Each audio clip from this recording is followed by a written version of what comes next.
네, 안녕하세요. 저는 퍼블릭 갤러리라는 회사를 운영하고 있는 26살 이수원이라고 합니다.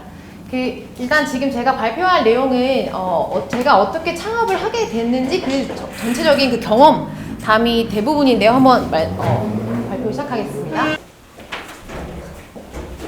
저는 남들과 다름없이 저는 예고를 나왔어요. 그래서 예고를 나와서 부모님께서 대학을 가라고 해서 남들하고 똑같이 이제 대학교 입시 준비를 하고 이제 미대생으로서 이제 공부하고 그림만 그리던 평범한 시절이 있었어요. 말씀해 주시죠. 네. 그렇게 하다가 이제 그런 식으로 이제 공부하고 미술을 하다가 건국대학교라는 학교를 들어가게 됐어요. 근데 여기서부터가 창업의 시작일 수도 있었던 게 건국대학교가 되게 창업에 많이 열려있는 학교더라고요. 그래서 처음에는 그걸 알고 들어가진 않았지만 이제 여기서부터가 약간 시작인 것 같은 저 나름대로 그런 생각을 가지고 있었는데 저는 이제 1학년, 2학년 때까지는 대학교를 들어왔으니까 이제 완전 놀아야겠다. 그래서 미팅만 하고 술만 먹고 놀고 있었어요. 근데 어느 날 2학년 때 친구들이 실업률이 이렇게 높은데 우리도 뭔가 경력을 쌓으려면은 인턴이나 뭐라도 해봐야 되지 않겠니? 라고서 우리 같이 뭐 알바라도 해보자. 라고 해서 이제 어느 회사에다가 그냥 잡코리아 이런 데를 들어가서 아무 데나 지원을 했어요. 면접을 보라고 오라고 하더라고요. 그래서 갔던 첫 번째 회사가 브리치라는 회사였어요. 근데 그때는 이제 브리치라는 회사는 저는 정말 회사인 줄만 알고 갔더니 6명밖에 없는 자그마한 스타트업이었어요. 그래서 그 공간에 저한테 스타트업이 뭔지 아세요? 라고 물었을 때 저는 그때 뭐 핸드폰으로 스타트업 이렇게 쳐가지고 뭔지 막 창업 아닌가요? 막 이러면서 말을 했었는데 이런 식으로 처음에 저는 뭐라도 해봐야겠다. 사실 돈을 벌려는 목적은 처음엔 아니었어요. 뭐 경력을 쌓아야 했기 때문에 브리치라는 스타트업에 가서 일을 했는데 제가 전공이 미술인지라 처음엔 들어갔을 땐 디자이너로서 이런 것들을 제작하고 이제 브리치라는 스타트업은 패션 관련 스타트업이었거든요. 그래가지고 이제 이런 걸 디자인을 했어요. 카카오 스타일에 올릴 것들 이런 거 디자인하고 그리고 이젠 디자인을 이렇게 하고 있었는데 어느 순간 인원이 몇 명이 안 돼요. 마케터가 뭐 디자인도 조금 하고 뭐 다 영업하는 사람이 뭐 이것도 하고 다 하니까 어느 순간 제가 블로그를 쓰면서 마케팅도 하고 있더라고요. 그리고 내가 이걸 왜 하지? 하고 또 이젠 있었는데 이게 패션 회사다 보니까 MD가 필요했어요. 근데 또 제가 어느 날 보니까 MD도 하고 있고 MD가 뭐예요? 그 패션 회사에서는 이렇게 그 옷을 어떤 게 좋은지 이렇게 픽업해가지고 이렇게 골라가지고 이거 골라가지고 쇼핑몰에 올리기도 하고 그러니까 그런 일들을 또 했었어요. 뭐의 줄임말이에요? MD. 네. 네. 그래서 그런 것도 하고 이제 모델이 없는 데는 가서 제가 이걸 입고 모델도 찍고 있더라고요. 그래서 제가 모든 거를 다 하고 있더라고요. 거기 회사에. 그런 식으로 6개월 동안 제가 이제 스타트업 안에서 이 일도 해보고 저 일도 해보고 하면서 조금씩 회사가 커가는 것에 저도 이제 같이 구성원이 되어서 회사를 키우고 있었어요. 지금 이 회사는 지금 연매출 한 500억 정도 되는 큰 회사가 지금 됐고요. 500억? 네. 500억이요? 네. 저는 근데 그 전에 나왔죠. 그래서 제가 여기서 한 6개월 정도 하는 동안 배운 게 이거 나도 하겠는데? 왜냐면 저는 디자이너도 하고 마케터도 하고 영업도 하고 뭐 모델도 하고 다 하고 있는데 나도 창업할 수 있겠는데? 라고 생각을 하기 시작했어요. 그래서 이제 어떤 아이템으로 할까? 저는 이런 노트하고 펜을 항상 들고 다니면서 어떤 아이템이 좋을까 하면서 어떤 사람들이 뭐가 불편해할까? 라는 것을 생각나는 대로 수첩에 적고 항상 이렇게 적고 다녔었어요. 그래서 이제 저는 미대 출신이니까 사업계획서 쓰는 법 당연히 모르죠. 그래서 이런 교보문고나 이런 책을 보고 지금 이런 조그만한 강의라도 항상 찾아다니면서 거기 발표한 사람들하고 어떻게든 친해지고 묻고 이런 식으로 해서 사업계획서를 만들었어요. 하나의 사업계획서를 만들고 그거를 뭐 창업하시는 분들은 아실 수 있겠지만 K-스타트업이라고 요즘에는 나라에서 굉장히 정부 지원 과제들이 되게 많아요. 그래서 거기에 다 지원을 하기 시작했어요. 그래서 그 사업계획서 아직 제대로 다듬어지지 않은 사업계획서지만 그런 것을 들고 이제 이런 데서 지원을 하기 시작했고요. 쭉 내려주세요. 네, 정부 과제나 공모전 등을 활용해서 몇 군데를 지원하니까 운이 좋게 하나에서 선정이 됐다는 연락을 받았어요. 그래서 뭔가를 해볼 수 있겠다 해서 그냥 대뜸 사업자 등록증을 냈어요. 근데 이렇게 준비도 되지도 않고 한 상태로 사업자 등록증을 내니까 당연히 바로 이젠 사업 폐지를 했어요. 뭐 할 게 또 되게 많고 해서 바로 폐지를 하고 제가 이제 제가 이제 잘할 수 있는 게 뭘까? 이전에 그 사업자 등록증을 냈을 때는 다른 분야였어요. 무슨 패션 뭐 패션 관련 뭐 속옷으로 활용한 뭐 어떤 것을 획기적으로 하겠다. 아니면은 뭐 글로벌 택배사를 만들겠다. 이러면서 했었는데 제가 잘할 수 있는 거는 미술인 거예요. 저는 이제 제 주변을 봤을 때 제가 도움을 청할 수 있는 사람, 그리고 제가 이제 잘할 수 있는 거, 제일 잘 아는 게 미술을 10년 동안 했기 때문에 미술에 관련된 무언가를 해보자라고 생각했고 다시 무언가를 생각하게 됐어요. 그래서 처음에 제가 시도를 했던 게 하나 있는데요. 이건 약간 제가 사기를 좀 친 건데 어떻게 했냐면요. 처음에 저는 이때 휴학을 하고 윤범기 기자님을 그때 처음 봤을 때였는데 그때 어떤 걸 했었냐면 소마미술관, 뭐 세종문화회관, 뭐 환기미술관, 우리나라에 되게 미술관들이 되게 많아요. 근데 거기다가 다짜고짜 메일을 하나 썼어요. 여기 읽어보시면 보이실 텐데 소마미술관 뭐 관장님에게 뭐 이런 식으로 하면서 저는 서울시 수도권의 20개 미술대학의 연합동아리의 회장입니다. 회장입니다. 그런 동아리도 없어요. 근데 회장입니다. 그래서 저는 뭐 서울대, 연대 뭐 이런 대학교에 연합 동아리가 있고요. 지금 뭐 세종문화회관이나 소아미술관이나 이런 데서 홍보가 되게 마케팅이 되게 중요한 것 같은데 그런데 대학 미대생들이 굉장히 많이 오지 않냐. 그거를 제가 뭐 포스터를 보내주시면은 그 학교마다 다 온오프라인으로 홍보를 해주겠다. 그 대신 2,000장의 표를 저한테 달라고 메일을 보냈어요. 왜냐하면은 전 행정실에 맨날 가보면은 일단 스톱해주세요. 네.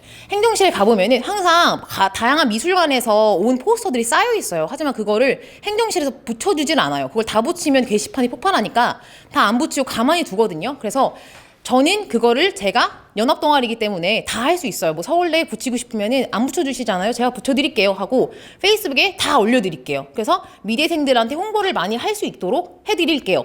그 대신 소마미술관에서 지금 하고 있는 전시표 2,000장 주세요. 이렇게 제가 했어요. 왜냐면 뭐 표라는 거는 돈을 달라고 한 것도 아니고 현물이고 찍어내서 인쇄만 찍어내면 되잖아요. 그래서 그렇게 했는데 거기에 메일이 실제로 답이 왔어요. 바로 처음으로 온 게 세종문화회관에서 답이 왔고요. 미팅을 해보자 하고 소마미술관 이런 데서 환기미술관 하나씩 답이 오더라고요. 그래서 미팅을 갔어요. 거기 이제 세종문화회관 팀장님하고 미팅을 했어요. 어느 대학교가 있냐 해서 너무 심장이 벌렁벌렁 떨리는 거야. 거짓말인데. 근데 제가 예고를 나왔기 때문에 제 친구들이 모든 학교에는 다 있었어요. 그래서 제 친구가 있는 학교들만 됐어요. 아, 여기 전 서울대하고요, 이대하고요, 뭐 이렇게 말을 했어요. 근데 그분이 거짓말인 걸 알았는지 안 알았는지는 솔직히 모르겠지만 알겠다. 그러면은 그 리스트를 파일로 정리해서 보내줘라. 그리고 주소 어디로 보내주면 되냐. 그래서 표를 굉장히 많이 확보를 했어요. 그러면 이젠 뭘 해야 되냐. 학교를 가야 되잖아요. 그래서 표를 몇만 장씩을 들고 학교의 그 회장들, 친구를 통해서 각 학생회장을 컨택을 해가지고 친구한테 가서, 그분한테 가서 저는 미술관들의 표를 전시를 할 때마다 몇만 장씩 얻고 있는 뭐 약간 재벌 흉내도 내면서 약간 뭐 그런 사람이다. 근데 너 학생회장 너가 포스터 붙이는 거 쉽잖아요. 학생회장은 포스터 거기에 행정실에 해서 붙이는 게 굉장히 쉬워요. 그래서 너가 붙여주지? 그럼 학생회장 너한테 전시할 때마다 몇백 장의 표를 주겠다. 너는 붙이기만 하면 되고 페이스북에 공유만 해라. 우리 페이스북에 올린 거를 공유만 해라. 그러니까 다들 너무 좋다 하는 거예요. 왜냐하면 학생회장은 무료표를 얻고 자기가 친한 친구들 몇 개 주고 뭐 이런 식으로 자기도 이제 공짜 표가 생기니까 오케이 하는 거예요. 그래서 제가 실제로 여기 나와 있는 리스트하고 정말 학과장까지 다 만나서 오케이를 다 받았어요. 그래서 이제 여기 진짜 서류로서 계약을 맺게 됐고 그래서 이렇게 붙이고 다녔어요. 다. 뭐 전시가 오면은 그 미술관에서는 저한테 표를 뭐 적게는 한 500장씩 주고 저는 그걸 학생회장들한테 다 우편으로 날리고 그 대신 줬으니까 페이스북 업로드 너네가 내 거 공유해 가고 뭐 학교에 붙인 거 나한테 파일 주세요. 파일 줘라 해서 이런 걸 받아서 이런 거를 또 저는 이제 소아미술관이나 세종문화회관을 이렇게 다시 넘겨주고 붙였다라는 걸 이런 식으로 몇 번씩 이렇게 이런 것들을 하고 있었어요. 근데 한 6개월, 5개월 정도 해보니까 이게 저한테 남는 게 없는 거예요. 내가 이걸 왜 하고 있지? 약간 사회적 기업도 아니고 내가 이거를 해서 뭐 하지? 나는 노동만 하고 택배값만 내가 다 물고 나한테 좋은 거라는 건 그냥 표를 뭐 전시를 무료로 갈 수 있다는 정도? 그런 거니까 그래서 이거는 좀 나한테 이거는 좀 사업이 아니다. 이건 좀 다른 거를 해봐야겠다라고 생각을 했어요. 그래서 이제 그렇지만 미술 분야에서 뭔가를 할 수 있다는 거는 제가 확신을 얻었기 때문에 미술 분야에서 어떤 사업을 할까 그거를 이제 제가 또 머리를 생각을 하고 있었어요. 그래서 또 이제 미술 분야에서 뭐 사업 계획서 아이템을 하나 정해서 사업 계획서를 다시 쓰기 시작했고 또 다시 여기 K-스타트업 뭐 창업넷이라는 사이트가 있거든요. 거기는 정부 과제가 싹 다 올라와 있는 사이트가 있는데 여기서 하나하나 다 지원을 했어요. 다 또 넣었는데 내려주세요. 했는데 정말로 제가 조금 더 시장을 잘 알고 그런지라 그때부터는 정부 과제들이 선정이 굉장히 잘 되더라고요. 그래서 상도 받고 공모전 넣을 때마다 그냥 무조건 100% 되니까 저는 그냥 넣으면 돈 따온다라는 생각을 했었어요. 그래서 그러면 사업 계획서도 조금씩 다듬고 이런 식으로 네 지금까지 쭉 네 미술 분야로 해왔고요. 그래서 처음에 일반 사업자를 냈고 그리고 같은 걸로 일반 사업자를 냈고 조금씩 더 발전을 시켜서 지금은 법인 퍼블릭 갤러리라고 이름을 바꿔서 지금은 법인 회사를 지금 운영하고 있고요. 지금 사실은 작년에 투자도 다른 그 외부 회사에서 투자도 매덕 받았고요. 그래서 이런 식으로 저는 대학교 때부터 지금까지 이렇게 상업을 쭉 하게 됐습니다. 그래서 저희 퍼블릭 갤러리를 간단하게 소개를 드리면은 저희 아이템이 뭐였냐면 저는 미대를 나왔어요. 미대를 나왔는데 항상 제 친구들은 뭐 하지? 뭐 할 게 없다. 뭐 그냥 주부나 할까? 뭐 그냥 유학 가야 될까? 이런 얘기만 했었어요. 그 이유가 이제는 무용하고 춤 이런 것들은 되게 사람하고 대중하고 되게 가까운 분야인데 미술이라는 분야는 대중하고 굉장히 멀어요. 그 이유를 제가 생각해 보니까 100만 원에서 억대를 효과해요. 한 작품 하나에 100만 원에서 억대를 호가하고 그리고 갤러리하고 이제 뭐 미술관, 아트페어를 가야만 볼 수 있는 뭐 약간 작품의 낮은 접근성하고 이제 이 그림이 뭘 그렸는지 잘 모르겠는 낮은 이해도 때문에 미술은 다른 분야와 다르게 되게 거리가 먼데요, 대중하고. 그래서인지 많이 이제 미술을 하는 사람들의 75.5% 이상이 월 100만 원 정도의 수익을 올리고 있다고 해요. 이게 이제 갤러리 대관하려면 너무 비싸고 전시회를 열지 못하고 이런 차이적인 것들이 있는데요. 그런데 이제 인테리어 시장을 보면은 인테리어 시장은 점점 커져가고 있고 제가 이태원역, 홍대역, 강남역을 돌았을 때 액자하고 그림이 걸려있는 곳이 굉장히 많았어요. 그래서 저희 퍼블릭 갤러리는 그런 아티스트하고 공간하고 이걸 중간에 연결시켜줘서 일반적인 공간에 작가들이 전시회를 열면 어떨까? 그런 거에 처음에 생각을 했던 거고요. 그래서 공간이 이제 계절별 인테리어가 계속 변하고 그리고 이제 갤러리로서 그래서 마케팅이 되고 그 공간에서 그림이 팔리면은 10% 작품 수익을 쉐어하고 이제 아티스트 같은 경우는 대관료 없이 무료로 진행하고 전시를 함으로써 작업실이나 이런 데만 있는 작업을 꺼내와서 장터를 만들고 뭐 미술 경력도 쌓을 수 있는 이런 아이템을 제가 지금 하고 있고요. 쭉 내려주세요. 그래서 저희 퍼블릭 갤러리는 그래서 그렇게 전시를 하고 싶어하는 공간의 월 서비스 비용을 받고 또 작품이 팔리면은 거기서 이제 작가와 또 작품 판매 비용에 대해서 수수료를 저희가 또 가져가고 그래서 양쪽에서 이제 수익을 취하고 있는 서비스 모델이고요. 그래서 저희는 이제 3개월별로 전시를 교체하는데 공간이 이제 접수가 되면은 공간도 이제 그 작가가 마음에 들어야 되고 작가도 그 공간이 마음에 들어야 되어서 저희가 그걸 중간에서 매칭을 해주고 그리고 디스플레이를 하고 SNS나 이런 데 홍보하는 것까지 전반적인 전시 기획부터 홍보까지 다 하는 이런 서비스고요. 그래서 페이스북에 이런 SNS에 올리면은 일반적인 카페인데 나도 가자 저기 가자 종강하고 가자 막 이러면서 진짜 이런 식으로 그 공간의 바이럴 효과가 나고 또 이제 인스타그램 같은 경우에도 사람들이 이제 인스타그램이 약간 허세 떨려고 하는 게 좀 있잖아요. 그래서 그림이 있으면은 그림 가서 찍고 여자들이 올리고 이런 게 있어서 저희가 마케팅을 한 게 아닌데 그냥 오시는 사람들이 이렇게 해시태그를 찍어서 올리는 이런 효과가 나더라고요. 그래서 실제로 이제 저 건대에 있는 이 감성다방이라는 카페는 제가 건대를 나와서 처음부터 했었던 그 사장님하고 친해서 했던 데인데 처음에 2016년 3월에 했을 때는 월 매출이 820 정도였다고 해요. 근데 지금 2018년 3월에 했었는데 3월에는 매출이 2배가량 올라와서 여기가 갤러리 카페로 굉장히 유명해졌고요. 그래서 저는 지금 한 250분의 작가, 사실 지금 좀 더 많아졌어요. 근데 앞으로 전시를 아티스트 350분, 이것도 좀 더 많아지고 지금 500분 정도 되는데요. 그런 작가하고 지금 전시를 계속 진행하고 있고요. 지금 셀트리온 스킨큐어라는 이런 곳인데 이런 곳들은 그 센터장님이 그림도 많이 구매해 주시고 오시는 그런 분들도 그림을 많이 구매하세요. 근데 여기 아무것도 없었던 데다가 이렇게 꽃처럼 이렇게 예쁜 그림이 바뀌고 이제 저희가 호텔도 메리어트 호텔하고 더디너스 이런 데도 다 저희가 하고 있는데 이렇게 아무것도 없던 공간에 이렇게 그림이 들어감으로써 작가도 좋고 이제 판매를 또 할 수 있고 작가도 전시해서 좋고 이제 공간도 좋은 그래서 여기 또 이제 퀴즈노스라는 샌드위치 브랜드인데 여기도 이제 서울스퀘어 1층에 위치해 있는데 여기도 뭐 던킨도너츠도 그렇고 많은 가게들이 좀 이렇게 아티스트랑 콜라보를 해서 패키징도 만들고 하잖아요. 그래서 이런 식으로 저희랑 같이 해서 진행을 한 거고요. 이런 식으로 네, 이렇게 바뀐 걸 비포 애프터를 볼 수 있습니다. 그래서 지금 뭐 다양한 아티스트, 연예인 아티스트 분들도 있고 뭐 젠틀맨 몬스터를 꾸몄었던 그런 좀 이렇게 인테리어에 좀 잘하는 그런 아티스트 분들도 있고요. 지금 이런 식으로 해서 저희는 그런 사업 모델로 해서 지금까지 좀 잘하고 있습니다. 그리고 네. 그렇게 해서 제가 이제 이런 식으로 사업 모델을 가다가 약간 남의 공간에서만 좀 전시를 시켜주니까 작가들이 제약 조건이 굉장히 많아요. 저희 공간이 아니니까. 그래서 지금은 방배동에 갤러리를 실제로 오픈을 해서 지금 퍼블릭 갤러리라고 그 명칭 그대로 따서 방배동에 지금 갤러리를 하나 또 운영하고 있고요.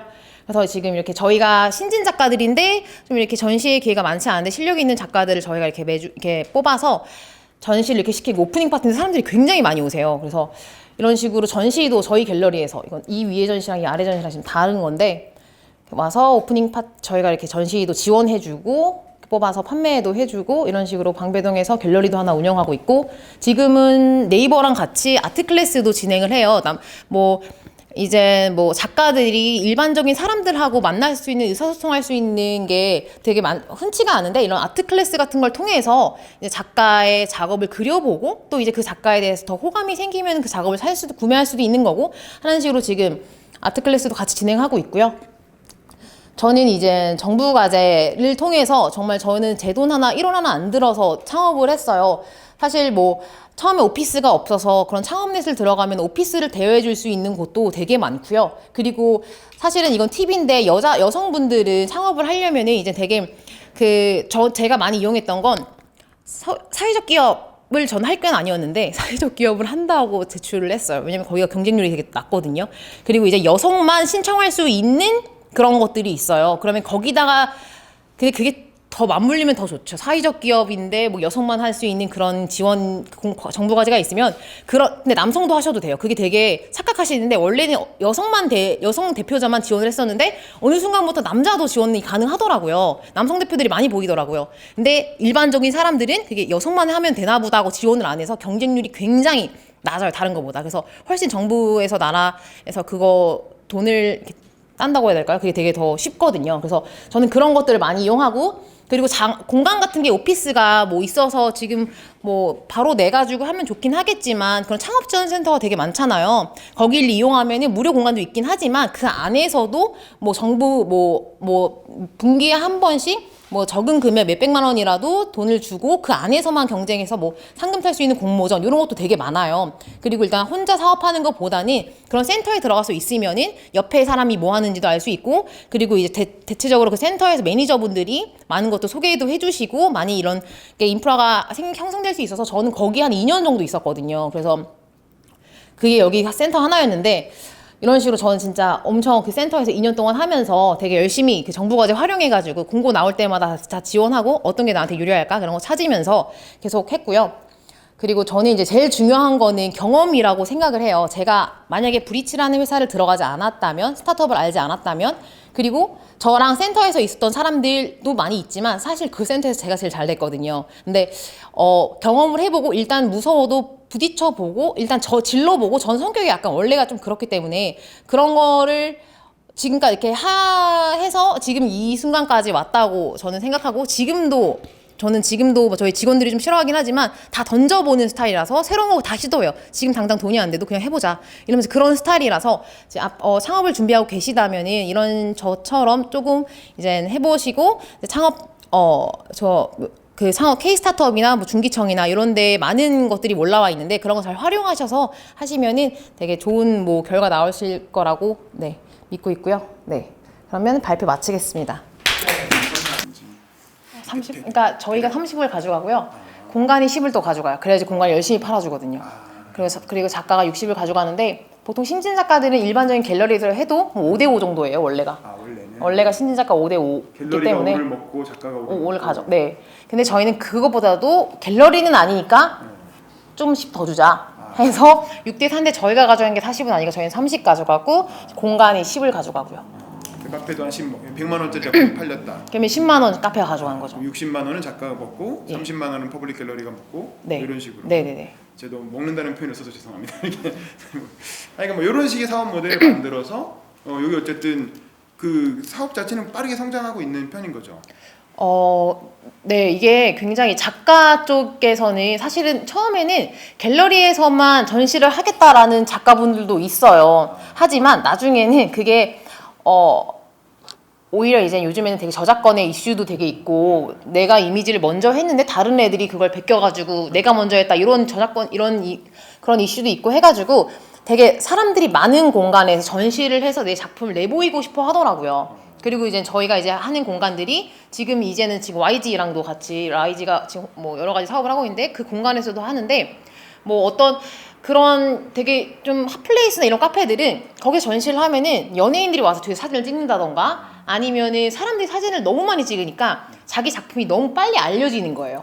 그러니까 마치 일반 사람들이 이런 거예요. 막 미술에 대해서 잘 모르니까 이 그림이 좋은 그림인지 안 좋은 그림인지 어차피 일반 사람들은 몰라요. 근데 이 작가가 유명하다고 생각하는 게 어떤 기준이냐면 내가 예전에 어디 가서 한번 봤어. 그리고 이제 친구랑 나중에 다른 데 갔는데 봤던 그림이 있어요. 그럼 친구한테 야 나 저 작가 알아 라고 한번 봤으니까 나 저 사람 알아 하면은 그 친구는 저 사람이 되게 유명한 사람인 줄 알아요. 그리고 약간 한번 봤는데 또 이거 각인이 되면은 내가 아는 사람이니까 유명한 사람 이렇게 많이들 그렇게 생각을 하세요. 일반인들은. 그래서 초기 신진 작가들은 많은 곳에서 일단 전시를 전 많이 하는 게 중요하다고 생각을 하거든요. 그래서 사실은 그리고 이제 이게 작품의 손상 이런 이슈도 있는데 그건 이제 저희가 작품 그 공간 쪽에 다 보험을 가입을 시키고 손해가 되면 다 공간 쪽에 책임을 지는 걸로 계약서를 다 작성을 하기 때문에 그런 부분에 있어서도 뭐 작가님들은 뭐 그런 그런 그런 위험 부담도 없고 네. 실제로 카페나 이런 데서 매출이 일어나나요? 네, 일어나요. 네. 그래도 이제 대표작들이 많이 팔려요. 그러니까 카페에도 가도 큰 작품 대표작으로 들어간 것들이 있는데 솔직히 하나도 안 팔리는 매장들도 있어요. 없진 않아요. 근데 작가들도 이제 매장이 좋다고 무조건 팔리는 것도 아니긴 한데 그래도 한 카페에서 한 많게는 1,000만 원 이상도 수익 날 때도 한 달에 있고요. 월 기준? 그냥 그 카페 전시 한 번에. 전시 한 번에. 네. 그리고 뭐 적게는 아예 안 팔리는 사람도 있지만 뭐 큰 작품 200호짜리 막 이런 거는 최소 신진 작가라도 한 600만 원 하거든요. 근데 그런 것도 팔리고 200호라는 게 무슨 뜻인가요? 크기를 말하는 거예요? 네, 그게 미술은 이게 1호예요. 그 캔버스가 손바닥이 정도가 1호인데 200호 정도면은 이게 지금 이 책상이 한 50호 정도 될 것 같아요. 이런 거 한 4개 정도 합치면 네네네. 대형 그림이네요. 네, 그렇죠. 그런 것도 팔린다는 거죠? 그렇죠. 카페 같은 네. 데 걸어놨는데. 네네네. 그게 파는 거라는 건 어떻게 알아요? 그러니까 저희가 이제 캡션을 다 제작을 해놔요. 그러니까 캡션이라고 자막을 그림이 있으면 전시에 가면 이렇게 아래에 제목하고 이런 게 다 있어요. 그걸 제작을 해놓고 저희가 포스터로 여기가 전시 중인 거다라는 걸 이제 카페 입구에 붙여놓고 리플렛도 항상 그 앞에 놔둬요. 그 포스기 옆에 계산하는 데 옆에 리플렛을 놔둬서 열면은 작가가 누구다 이렇게 리플렛 전시 리플렛을 항상 저희가 다 제작을 해줘요. 저희가 해주기 카페 온 때문에. 손님들이 그거 보고 이게 얼마인지도 알고. 거네? 이러면서 이제 그리고 이제 보통 일반적으로 저희가 이거 그림을 전시하면은 그 아래 캡션에 QR 코드가 다 달려 있어요. 그래서 QR 코드 그냥 핸드폰에 갖다 대면은 바로 인터넷 온라인으로 해가지고 온라인으로도 살 수 있고. 네.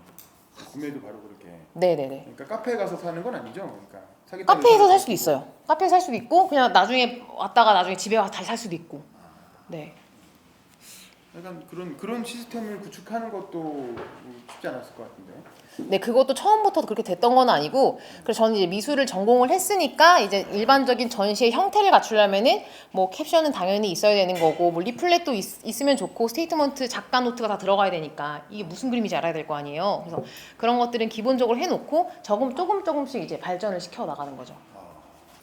질문 경쟁사 같은 경우에는 사실은 저는 경쟁사를 옆을 보진 않았어요. 왜냐면은 경쟁사를 자꾸 의식하면은 얘가 하고 있으니까 그럼 나는 안 해야지. 그런 식으로 하면은 이 세상에 없는 모델이 없거든요. 그래서 저는 일부러 아예 귀를 닫고 눈을 닫았고요.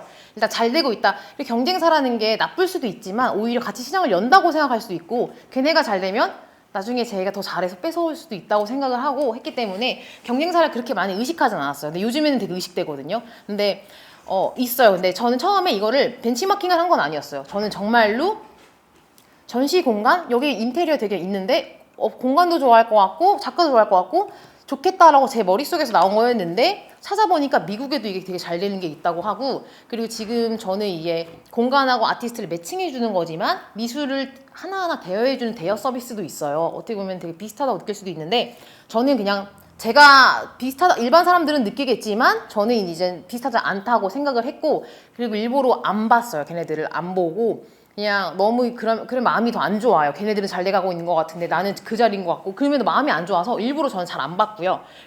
그리고 그리고 제가 이제 창업센터나 이런 거 되게 많이 이용했다고 했잖아요. 그리고 저는 지금은 사실 바빠서 잘 못 가는데 포럼이나 이런 걸 되게 많이 돌아다녔어요. 그럼 보면은 뭐 다방, 직방 다방 이런 거 있잖아요. 그런 데서 이제 대표들이 나와서 발표하면은 거기 쫓아가요. 듣고 대표가 내려올 때 엄청 쫓아가가지고 제가 창업을 준비하고 싶은데 진짜 아무것도 모른다고 저랑 친해지면 안 돼요? 막 이러면서 막 했어요. 근데 이게 여자라서 먹혔는지 모르겠지만 뭐 명함도 주고 핸드폰 다 알려주는 거예요. 진짜로. 그래서 막 캐시 슬라이드 대표, 다방 대표는 지금도 되게 친해요. 그래서 그런 창업하는 그런 포럼에 가가지고 막 친해지자. 막 저 모른다. 너 미대생인데 진짜 뭐 미술에밖에 몰라서 이런 식으로 해서 친해졌어요. 근데 그게 다 네트워크잖아요. 그 창업 그 센터에 있었던 것도 그렇고 그래서 소개를 저는 인복이 되게 좋은 것 같아요. 그래서 그 어쩌다가 중국에 있는 되게 큰 부동산 하는 회장님을 알게 돼서 사실은 5월 달에 초청을 받아서 중국 상해에 갔다 왔어요. 그래서 그분이 이제 중국에도 이런 모델을 하면 너무 좋을 것 같다. 중국에는 이제 프랜차이즈 카페 같은 게 되게 이제 막 붐이거든요. 그래서 거기 이런 모델 적용시키면 어떨까라고 저한테 제안을 해주셨어요. 그래서 부동산을 하고 있던지라 1층에 카페도 내주겠다. 한 70평 규모인데 스타벅스 자리래요, 거기가. 근데 너가 여기서 할 거면은 그 자리를 내주겠다고 했고 중간에 믿을 만한 대표님이 있었기 때문에 그래서 이제 중국을 그래서 몇 번 왔다 갔다 했는데 사실은 지금 그래서 저도 이제 너무 설레서 벌써 중국 진출인가? 돈 막 벌 일만 남았다 이 생각했는데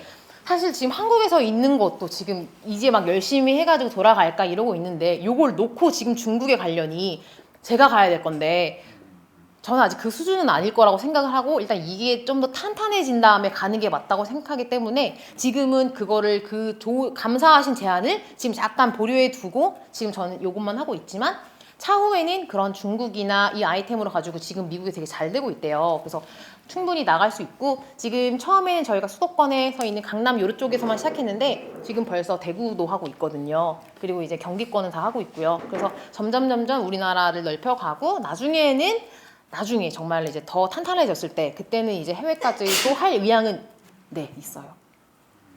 그리고 이제 힘들었던 점이 사람이 가장 힘들었어요. 사람한테 저는 사기도 당해봤고요. 뭐 뺏어갈 것도 없는데 자꾸 저한테 뭐 있어 보이나 봐요 뭔가가. 근데 하나도 없었는데 사람 힘들었고 직원을 뽑았는데 인턴이라서 돈을 많이 못 준다고 분명히 솔직히 말을 했는데 최저임금을 안 줬다고 노동청에 고소를 했어요. 그리고 근로계약서를 저는 이제 배우는 과정이니까 근로계약서라는 걸 써야 되는지도 몰랐어요 처음에. 근로계약서를 안 썼다고 또 고소를 한 거예요 저를. 그래서 같은 사람이 아니면 다른 같은 사람이. 같은 사람이. 이게 한 사람이 하죠. 네, 그래서 어떻게 할지 모르겠는 거예요. 그렇다고 엄마 아빠한테 가서 뭐 엄마 나 고소 말할 수도 당했어. 할 수도 없잖아요. 그래서 혼자 어떻게 해야 되지? 부모님한테는 얘기 안 하고 창업한 거죠 처음에는. 네네. 저희 부모님 작년에 몰래 아셨어요. 창업했어. 어머니 중국 학원 다니는 줄 알고 있어가지고. 중국 학원 다닌 줄 알았어. 중국 진출을 위해서. 네. 그래서 말할 수도 없어서 혼자만 이렇게 또 그것도 아는 그런 식으로 알았던 센터에서 있는 변호사 소개받고 그 사람 또 어떻게 친해지고 막 해가지고 다 그런데 도움 받고 이렇게 인적 네트워크가 좀 좋았던 것 같아요.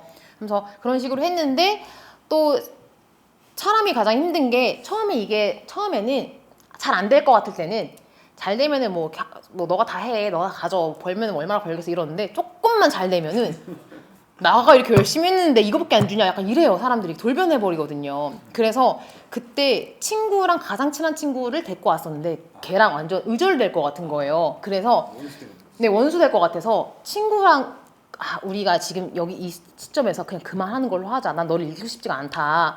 그래서 그 친구랑 거기서 딱 초기에 잘 되기 전에 이제 이렇게 심화해를 했고 그리고 이제 그 후에는 그렇게 친하지는 않지만 이 사람이 괜찮다라고 생각했었던 그게 평판이 좋았던 그런 친구. 근데 친하지는 않고 사실 이러도 좀 상관없는 친구. 그래서 그런 친구랑 같이 했어요. 그 친구랑 지금까지 하고 있어요. 근데 완전 친한 친구랑은 이게 친구가 의존될 것 같더라고요. 그래서 이제 사람이 가장 힘들었고 지금도 매번 뽑을 때마다 제 앞에서는 저희 회사가 되게 수평적이라서 별명 부르고 애칭 부르고 이래요. 근데 저희 앞에서는 되게 막 우리 좋다 하면서 뒤에 가서 새로운 직원들한테 제 욕을 엄청 한다든지 몇 살인 줄 아냐? 막 이러면서 어리다고.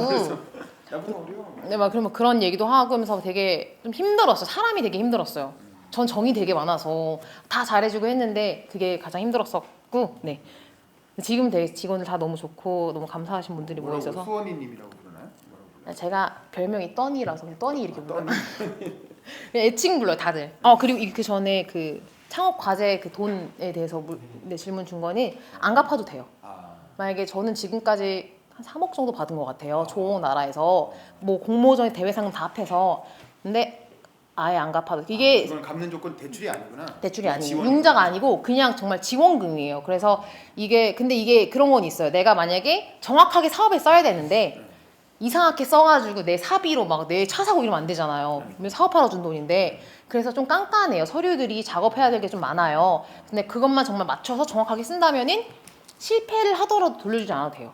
상관없어. 오히려 직장에 있으신 분들을 좀 더 좋아할 수 있을 것 같은 게 일단 사람들이 정부 과제는 서류로 평가를 해요. 그래서 제가 예전에는 거짓말을 좀 쳤던 게 거짓말 좀 잘 쳤어요 제가. 근데 거짓말을 쳤던 게 심사위원들이 보면은 팀 멤버를 되게 많이 봐요. 그래서 저는 제가 건대인데 친구가 서울대에 있어서 친구한테 야 같이 한다고 좀 해줘 이렇게 해가지고 걔네 같이 한다 이런 식으로 거짓말도 친 적은 있었어요. 근데 뭐 어디 뭐 대기업 출신이다 아니면 어디 회사 다닌데 그런 걸 쓰면은 오히려 그 분야에서 잘 하겠구나라고 신뢰가 있고 그리고 뭐 무직이어야 되는 것도 아니고 회사 다니시면서 해도 되는 거고요. 네, 상관없어요. 저도 지금도 사업자가 다른 게 있었는데도 이걸 또 한 거였어요. 사업자가 막 두세 개였었어요. 그거는 진짜 지금 이따가 시간 드릴 테니까. 네, 그 아이템이 다르면 돼요. 그 문제가 아니라 네. 이게 법적으로 하는 거. 이따가. 그다음에 그 질문은 맨 마지막에 하면 좋을 것 같아요. 창업 실패한 친구한테 네네. 하고 싶은 조언은 맨 마지막에 하시고. 여기 네, 작품 판매가 잘 되는지 사실 처음 적으로 되는지 네. 사는 사람만 사는 게 아닌지. 그러니까 네. 저는 일반 대중이 와가지고 사시는 분들이 있으시니까 약간 저변 확대가 어느 정도까지 되는지. 그게 네 일반 사람들도 많이 구매를 하세요. 그리고 특히 신혼부부들은 인테리어 할 때 자그마한 소품작 그게 신진 작가 같은 경우에는 일반적인 액자 좀 큰 거 살려면 그래도 한 30이 이 정도 줘야 되잖아요. 근데 신진 작가들은 30만 원짜리 작품이 있거든요. 이왕이면 프린트본보다는 직접 그린 게 낫고 하니까 많이 사시고요. 그러니까 100만 원 이하 작품을 사세요. 많이 사세요. 그리고 또 보통은 카페를 운영하시면은 카페에 저희가 크게 핫플레이스에 걸려 있으면은 그거를 자기네 카페에 그대로 갖다 두고 싶은 그런 심정 그 마음이 있나 봐요. 카페 사장님들. 다른 카페 사장님이. 그래서 그걸 뜯어다가 그 뒤로 자기 카페에다 갖다 살려고 그러시는 분들도 있고요. 그리고 그래도 근데 그림을 많이 사시는 분들은 그래도 경제적인 소득 수준이 조금 높은 건 사실이에요. 이렇게 자그마한 그림은 많이들 사지만 그리고 이제 뭐 100만 한 500만 원 이상짜리 작품들은 또 사시는 분들만 사시는 거는 맞아요. 계속 사셨던 뭐 병원장님들 뭐 이런 그런 분들이 사시는데 저희가 일상 공간에 전시를 하다 보니까 바였어요. 어느 곳은 또 바인데 그 바를 자주 찾으시는 뭐 그런 병원장이 있을 수도 있고 뭐 변호사가 될 수도 있고 뭐 그런 전문직들의 좀 이렇게 우리 소위 말해 소득세이 좀 높다고 말씀드릴 수 있는 그런 분들이 와서 작품이 너무 괜찮으면 거기 있는 작품 다 살게요. 이런 분들도 계시고요. 그리고 정말 20대인데 정말 카페를 갔는데 그림이 너무 예뻐서 50만 원 미만이면은 월급 동네에서 사야겠다 하면서 그거 사시는 분들도 계시고 저렴한 것들은 많이들 사시고요. 그리고 고가 작품들 좀 500만 원 정도 넘어가는 것들은 좀 사시는 분들만 사시는 거는 조금 있긴 하세요. 근데 그런 분들이 또 어느 곳에 가실지 모르잖아요. 더 돌아다니시긴 하시잖아요. 그래서 바도 갈 수 있고 카페도 갈 수도 있고 저희 병원도 하는데 병원 가실 수도 있고 호텔 갈 수도 있고 그래서 저희는 다 그냥 그 공간에 작품을 다 전시를 해놓는 거죠. 그리고 아까 주신 게 나이가 이제 좀 있을수록 창업 그게 정부가 이제 뽑히는 게 조금 더 줄어든다고 말씀드리셨는데 줄어드는 거는 뭐 있을 수 있는데 청년 창업이 가장 많이 뭐 많고요. 그게 만 39세예요. 그래서 제가 아는 대표님은 그 지원을 받으려고 자기 동생이나 잠깐 대표자를 안 치면 되거든요. 그 법인 등기부상에서 뭐 이런 사업장 입장에서 대표가 아니어도 돼요. 이건 너무 꿀팁인데. 그냥 일단은 여자가 유리하면 여자 동생으로 그 사업 계획서만 그 사람 대표 이름으로 하면 돼요. 그렇게 하면 돼서 뭐 원래 이 사람이 대표인데 이 사람이 대표라고 하고 뭐 발표 다 하더라고요. 그래서 어떻게 된 거야 하니까 내가 만 39세가 넘어서 동생을 이렇게 했다 뭐 해서 그렇게 받기도 하시더라고요. 그리고 생활비는 생활을 잘 안 했어요. 굶고 다녔어요. 솔직히 말하면 너무 돈이 없잖아요. 그래서 중국 학원이 뭐 얼마나 하겠어요. 중국 학원비 가지고. 그거하고 용돈 조금인데 막 집에서 돈 계속 달라고 하는 것도 좀 그렇고 정말로 밥을 집에서 무조건 먹고 나와서 그러니까 저는 이게 학생이었으면 좀 가능했던 것 같아요. 집에서 먹고 나와서 스타벅스 가서 진짜 한 잔 시켜놓고 한 12시간을 있었어요. 그리고 집 가서 또 밥 먹고 저녁밥 먹고 이런 식으로 저는 사업계획서를 엄청 치고 책을 너무 많이 사야 책 살 돈이 없어서 교보문고 가서 사진을 다 찍어 놓은 거예요. 중요 핵심표 네. 사진 다 찍고 그리고 거기 앉아서 보고 막 이런 식으로 했었어요. 진짜로 막 돈을 뭐 안 썼어요. 같이 일하는 친구 밥은 사줘야 되기 때문에 그 친구는 사주고 저는 안 먹었어요. 돈이 너무 없어서 그렇게 했죠. 그렇게 했었는데 저는 그거 다 학생이어서 가능했지. 예를 들어 가정이 있거나 하면 조금 그건 힘들 수 있어서 그 두 번째 질문이 그 회사를 때려쳐야 되냐면 전 때려치지 않으셨으면 좋겠던 게 저는 약간 리스크가 큰 거는 아니에요. 전 제 돈도 안 쓰고 저는 일단 먹고는 살아야 될 거 아니에요. 그러면 이제 회사 하시면서 이게 사업계획서를 맨 처음에 어떻게 써야지 감이 안 잡히잖아요. 그러면은 저는 그때 참고했던 게 아무리 책을 봐도 잘 모르겠어. 너무 어려워요. 그래서 아는 대표님들한테 사업계획서 오빠네 회사 사업계획서 좀 줘봐 맨날 이랬어요. 그래서 사업계획서를 한 30개를 제가 지금 한 100개 정도 갖고 있거든요. 다른 투자받은 혹은 정부 과제에서 뽑힌 사업계획서들을 다 가지고 여기서 좀 짜집기 복붙하고 약간 제 아이템에 맞춰서 그런 식으로 쓰니까 사업계획서 뭐 하루면 다 쓰던데요. 그래가지고 그러니까 여기서 조금 다 짜집기 하고 막 이런 식으로 해가지고 썼어요. 그래서 또 이게 사업을 하려면 피드백이 와야지 좀 으쌰 해가지고 하지. 이게 나는 지원만 하는데 피드백이 안 오면 또 재미가 없어서 안 하게 되잖아요. 일단은 써서 지원을 뭐가 열리면 다 넣었어요 그냥. 그래서 뭔가 이제 피드백이 오면 또 기쁘잖아요. 아 뭔가 진짜 하는 것 같고 그러면은 또 이제 또 조금 더 힘 얻어서 또 하고 이런 식으로 했었던 것 같아요. 그래서 사업계획서 쓰는 기간이 몇 년이에요? 한 1년에서 2년 정도는 사업계획서만 계속 썼던 거예요? 아니요, 저 사업계획서를 제가 아직도 생각나는 게 제가 경복궁 살았는데 경복궁 아래 스타벅스에서 그날 아이템이 생각나서 그 자리에서 8시간 동안 사업계획서 쓰고 그날 바로 지원했어요.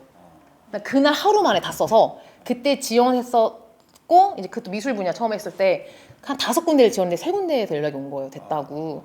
하나는 그냥 100만 원 정도 반 지원만 그냥 상금 받는 거였고 그리고 하나가 그 3,500만 원짜리가 그 잠깐 거기서 쓴 걸로 됐었어요. 근데 제가 이제 심사위원분들도 지금 이제 많이 아는데 많이 자꾸 보니까 저는 이제 좀 친해졌는데 정부 과제에 이제 오는 사업계획서들이 정말로 제대로 되지 않은 사업계획서들이 너무 많대요. 있어야 될 거 없고 그래서 형식에 맞춰서 말만 되면은 일단은 뽑아놓는 이런 게 있대요. 그래서 다른 뽑힌 사업계획서나 이런 거를 가지고 그걸 참고해서 보면은 서류에서 정말 엉망인 사업계획서가 너무 많다고 하더라고요. 형식도 못 갖춘 게 네, 많기 그게 때문에 대부분이래요. 그것만 갖춰도 어느 정도 합격권으로 들어간다. 네네네네. 그리고 이제 보통 2배수를 뽑아요. 서류에서 2배수 뽑고 나중에 발표 평가인데 발표 평가가 되면 그때 만들면 돼요. 뭐 그거는 일단은 막 다 넣어보고 양식에만 맞춰서 넣어보고 저는 미리 이걸 다 안 만들어놨어요. 저도 이제 그때 쓰긴 했는데 정확한 사업 모델이 뭔지 모르겠는 거예요. 그래서 일단은 형식 맞춰 넣었는데 됐다 얘기 나오면 그때는 발에 불 떨어졌네. 근데 그때부터 제대로 만든 거예요. 그랬었어요 처음에는. 잘 모르니까. 그래서 그런 식으로 몇 번 경험을 해보니까 아 이렇게 해야 되는구나. 발표 이렇게 해야 되는구나. 이걸 하나씩 알았던 것 같아요. 그러니까 지금 지금 또 발표할 때 말빨도 중요하죠. 본인 또 이 말빨이 좀 좋으신 것 같은데. 저요? 네, 그 약간 말을 더 당당하게 하고 일부러 심사위원이 공격할 수 있어요. 막 이렇게 되겠어요? 막 이래요. 그럼 거기다 내가 울면 안 되잖아요. 막 이렇게 주춤하면 안 되니까 거기에 대해서 좀 약간 좀 저는 약간 이렇게 막 내지르고 약간 막 이렇게 용기 있는 이런 성격이라서 원래가 좀 약간 뻔뻔하게 항상 했거든요. 발표할 때. 그러니까 막 목소리 크게 하고 제대로 이렇게 하고 저 막 웅변도 예전에 막 했었던 게 좀 도움이 된 것 같긴 한데 해서 청소년 연설대는 출신 아니야 혹시? 그래서 네 회사 다니시면서 틈날 때 주말에 그냥 제가 뭐 사업계획서 필요하시면 제가 보내드릴 수 있으니까 갑자기 또 궁금해. 솔직히 나라가 좋아하게 써야 돼요. 솔직히 말해서 이제 이렇게 해서 난 인력 고용을 할 거다. 근데 그거 진짜 안 해도 돼요. 그 내가 만약에 이번 연도까지 10명 고용할 거다. 전 막 이렇게 썼어요. 20명 고용할 거다. 지금 안 그러고 있잖아요. 그렇게 말은 해요. 그럼 뭐 할 거. 다 어쨌든 나라 돈으로 하는 거기 때문에 세금도 내가 내고 인력을 고용하면은 청년 지금 실업이 엄청 심한데 그거 내가 그거 해주고 또 하나 고용할 때마다 사대보험 들으면 또 나라에 또 세금 가는 거잖아요. 그래서 너가 다른 애한테 그거 뭐지 그 돈 어차피 나라 돈 얘네들한테 청년한테 많이 쓰는 것보다 나한테 한 번 쓰면은 내가 어차피 창출 다 해줄게 이런 느낌으로 나라가 좋아하게 좀 그것도 포인트는 일자리 창출. 네 일자리 창출 되게 커요. 일자리 창출하고 네. 일자리가 많이 네, 제가 이제 어렸을 때 할머니 할아버지는 자랐어요. 원래가 또 이제 부모님이 맞벌이신지라 그래서 원래가 이제 할머니 할아버지들한테 하고 얘기하는 걸 되게 좋아하고 아주 항상 친구네 엄마랑 더 맞아가지고 거기 친구네 엄마랑 얘기하고 약간 그런 성격이었어요. 그건 어렵지 않았는데 이제 사업을 하는데 제가 너무 어리잖아요. 그러니까 이렇게 젊는 걸 넘어서 어린 수준인데 저는 그래서 지금도 약간 그런 게 있긴 한데 제가 대표라고 말을 안 하고 저는 그냥 큐레이터라고 말을 하고 그게 사실 제가 거절을 약간 잘 못하는 성격인 부분도 있었는데 그래 거절하기도 쉽고 저희 대표님이 안 된대요 막 이렇게 말하기도 쉽고 네 거절하기도 쉽고 좀 약간 너무 제가 대표라고 하면 무시할 것 같고 좀 모를 것 같고 조금은 실수도 용납이 안 될 것 같은데 어리고 저는 직원이라 하면은 조금 실수해도 그냥 이렇게 웃고 넘어가고 막 이렇게 한 게 편해서 많은 업체분들은 제가 그냥 큐레이터인 줄 알고 계세요. 그러니까 이제 뭐 핵심적으로 알아야 되실 분들은 뭐 말씀을 드리는데 뭐 굳이 대표입니다라고 말할 필요 없잖아요. 그냥 큐레이터도 하니까 그냥 큐레이터예요 이렇게 말하면 되니까 그렇게 얘기하고 이제 원래 이제 나이 많으신 분들하고는 성격 자체가 좀 잘 이게 커뮤니케이션 하는 게 좀 잘 맞아가지고 그런 부분에서 사실 어려운 거는 없었어요. 그리고 예술. 네, 아쉬움이 저는 이제 미술을 사실 솔직히 말하면 어렸을 때는 피아노를 또 했다가 피아노가 너무 싫어서 안 한다고 하니까 엄마가 바이올린을 시키더라고요. 그래서 그것도 하기 싫었어요. 그러니까 나중에 이제 미술을 최종으로 나중에 중2 때 이제 한 건데 엄마가 이제 어머니가 시키신 거예요. 솔직히 말하면은 예고를 가라. 다른 예고를 보내야겠다. 그래서 미술을 좀 억지로 좀 했었어요. 근데 약간 그 끼는 있었던 것 같아요. 그림을 되게 잘 그려서 항상 뭐 상도 되게 많이 받았고 뭐 저희 살던 동네에서 뭐 구 대회도 다 제가 막 대상 받을 정도로 실력은 있었던 것 같은데 제가 너무 미술이 하고 싶고 작가가 되고 싶진 않았어요. 그래서 이제 제가 아까 말씀드린 것처럼 그냥 엄마가 대학을 가라 해서 입시 미술을 했고 예고를 갔고 그래서 그냥 대학교를 들어간 거였지. 대학 들어가고는 그림 그리는 게 너무 싫어가지고 맨날 도망 다니고 그림 안 그리고 그냥 애들 그림 평가만 하고 이거 이상해 이렇게 평가만 하고 전 학점이 되게 안 높았어요. 실기를 항상 안 했어요. 그러다가 창업이 저는 오히려 저한테 잘 맞는 느낌이었고 약간 제가 때에 들어가는 거 저도 약간 느끼긴 해요. 저도 약간 때 타는 것 같은 느낌이 들긴 하는데 저는 제 목표가 제가 이제 제 주변 친구들을 보면은 여자애들은 그냥 시집 가면 되지 약간 이런 느낌이 없지 않아 있는데 남자인 친구들은 걱정이 엄청 많아요. 진짜 순수 미술에서 디자인도 아니에요. 순수 미술에서 파인아트에서 뭘 하겠어요? 선생님? 아니면 디자인과로 전과해서 가나? 이러고 전시에서 작가가 알려져서 판매가 잘 되기까지 너무 오랜 시간이 걸리는데 저는 원래 옛날부터 남 도와주는 거 되게 좋아하고 뭐 항상 그런 게 있었어요. 맨날 남 도와주고 과대를 했었는데 용돈 그 과대 장학금도 가장 불우했던 친구한테 다 장학금 주고 그리고 제 뭐 용돈 받고 해서 과대라고 돈도 안 받는데 항상 과대니까 애들 다 먹을 거 사주고 약간 원래 이랬어. 성격이 원래 그랬어가지고 사실 지금은 제가 때 타고 있는 거 저도 약간 느끼기는 한데 저는 이제 아까 질문 주신 거랑 그러니까 질문이 겹치는데 궁극적인 목표가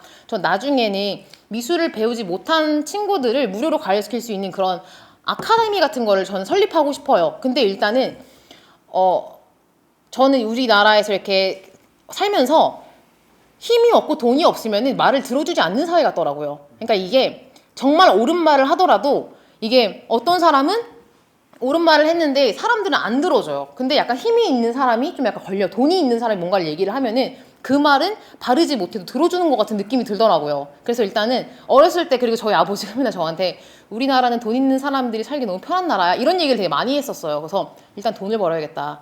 그리고 이왕이면은 내 친구들이 미술을 해서 힘들어하는데 걔네로 하면은 얘네가 이렇게 힘들어하는 그런 니즈를 건드리고 제가 지금 막 어쨌든 저는 사회적 기업에서 지원도 받은 게 예술인들을 약간 키워준다라는 약간 그런 명목하에도 받은 게 있는데 그런 식으로 해서 나중에 그런 아카데미 같은 것도 설립하고 그러고 싶거든요. 그래서 그리고 이제 우리나라 문화, 이 미술 문화 자체가 외국 독일이나 뭐 이런 데 가면은 초등학생, 뭐 유치원생 얘네들도 갤러리 쉽게 들어가서 와 너무 작품 좋다 하고 용돈 모아서 그림 사고 이러는데 갤러리에 쉽게 들어가는데 우리나라 사람들은 갤러리라고 하면은 내가 들어가도 되나? 왠지 나를 쫓아올 것 같고 모르는데 들어가면 안 될 것 같고 이런 사람들이 되게 많아요. 그래서 일단 제가 지금 하고 있는 사업 모델 자체도 일상적인 공간에 전시를 하면서 대중하고 미술이 좀 더 가까워질 수 있는, 제가 문화를 바꿀 수는 없겠지만 조금이라도 좀 가까워져서 이렇게 우리나라의 미술 신진 작가들이 좀 더 이렇게 클 수 있는 그런 것들을 제가 때가 묻더라도 그게 저는 제가 더 하고 싶은 일이기 때문에.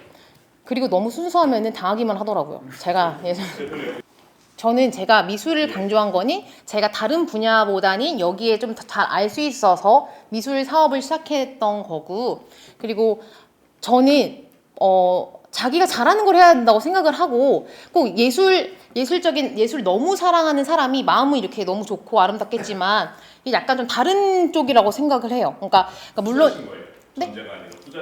그런 부분을 준비했으면 좋겠다는 건 아닌데 질문을 좀 때가 묻었다는 이렇게 말씀해 주셔서 저도 그 부분을 좀 인정을 하는 부분이 있어요. 저 예전에는 이렇지 약간 않았었는데 많은 이렇게 뭐 하나씩 해오면서 뭐 전 투자도 받았는데 투자자들도 만나고 하다 보니까 정말로 너무 순수하면은 당하는 게 많더라고요. 그래서 제가 스스로 약간 일단 의심부터 하기 시작했어요. 어느 순간부터는 의심만 하고 제가 왜 나한테 잘해주는 거지?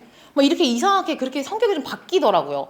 근데 저도 이제 되게 순수하고 막 되게 학생이니까 아무것도 모르니까 그런 시절이 있었는데 그렇게 해서 저도 바뀐 것 같아요. 근데 너무 아무것도 모르고 순수했을 때는 제가 막 당한 걸 생각하니까 이런 부분도 저는 그냥 그랬었다. 다른 분들은 아닐 수도 있겠는데 저는 그냥 항상 그냥 이렇게 약간 준비했었던 것 같아요. 왜 의심하고 막 아까 당했다는 부분은 아까 말한 그런 거 말고도 많이 있었어요. 사기당하고 고소당하고 뭐 이런 거 외에도 또 있고. 네, 그런 거 말고도 여러 개가 있었어요. 오케이, 네. 알겠습니다. 그 3,500만 원의 그 돈을 지원받았을 때 저는 그때 이제 사업 모델이 제대로 닦아지지 않았었어요. 가장 크게 나간 거는 인건비. 같이 일하는 친구들이 그러니까 인력이 있어야 되니까 인건비로 가장 많이 나갔었고, 그리고 이 사업을 보통 시제품을 제작하라고 이제 나라에서 돈을 주거든요. 그 부분, 그러니까 예를 들어 웹사이트를 만들 거면은 그걸로 이제 웹사이트를 만들어야 되잖아요. 그래서 그런 부분, 시제품을 제작하는 것들, 그런 거에 하고 이제 인건비로 가장 많이 나갔었고, 그리고 이제 어머니가 예술은 미대를 시험을 보셨었어요. 근데 떨어지셨어요. 저희 어머니는 떨어지셨고, 그래서 이제 한을 이제 네. 딸을 통해서. 그리고 저희 이모가 또 이제 저랑 제가 선알고 나왔는데 또 이모가 저 선알고 선배이기도 했고요. 그리고 이제 할아버지도 좀 약간 손재주가 많이 있으셨고 외가 쪽이 다 손재주가 있으셨어요.